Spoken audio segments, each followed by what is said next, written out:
Josh Naylor's energy redefines Mariners with a $92.5 million five-year transformative contract. Yes, and you want to be around for 5 years is worth. And this is what a lot of agents are going to use to pitch to the people that they want to pick up their players. So I'm looking at you, Pete Alonso. I'm looking at you, Cal Schwarber. I'm looking at y'all like, oh, I'm looking at you, Goldsmith. Yeah. 92.5 for 5 years. All right, let's get a little bit into it. So the article speaks a little bit further about how the Mariners re-signed him to a 5-year contract on the free agent market. It announced Monday that they're going to give this deal to him worth $92.5 million and includes a no trade clause, according to Fansided. This marks the first major free agent signing of the offseason. Now, Naylor ain't but 28 years old. He's coming off a 2025 season in which he slashed. He had a 295 batting average. All right, 353 OPS and a 353 OBP and a 462 OPS in a combined 147 games, many of which are for the Diamondbacks. And of course, he finished the season with the Mariners, as we all know. Now, after the trade, his OPS of 138 in 54 regular season games, en route to the Mariners winning their American League West title for the first time.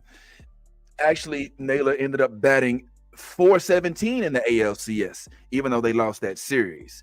Now, I think you could see, once again, as I stated yesterday, one of the biggest things about Josh Naylor isn't just his stats, isn't just his baseball IQ, but it is his energy. It's everything he brings to the table. It's his savvy. It's his excitement. It's what makes folks look at the Mariners and say, I want to come and watch a game. All right. He is a perfect complement to Julio Rodriguez out there with his no-fly zone, who usually literally treats the no-fly zone like his own personal stage. He's out there talking to him, turns around, hey, no-fly zone. Now they have somebody else with added intensity that's not all playful, because Julio is all playful. He's all, oh, cutesy wootsy. Oh, I got gold eyes. I'm going to trounce around and I'm going to hold up the trident. Now they got somebody who like, man, if you don't rock that baby and get that little trident up out my face and give Dan Wilson a helmet so I can headbutt his ass.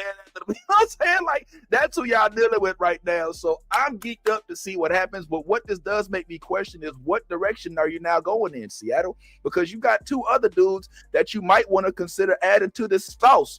The same flavor that got you up to the ALCS. You don't think that's going to be the same flavor you need? Now, I know the teams can't always look identical, but y'all got a good squad, right? So what's the holdup on Eugenio? What's the holdup on Jorge Polanco?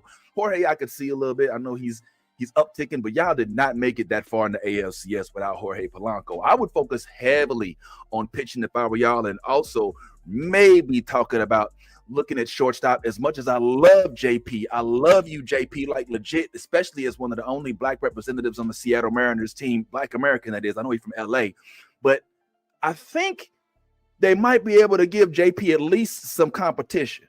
I think your third base, your first base, you get Eugenio, you're in good shape.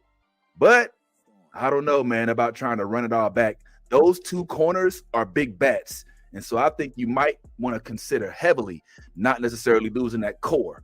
And maybe, just maybe,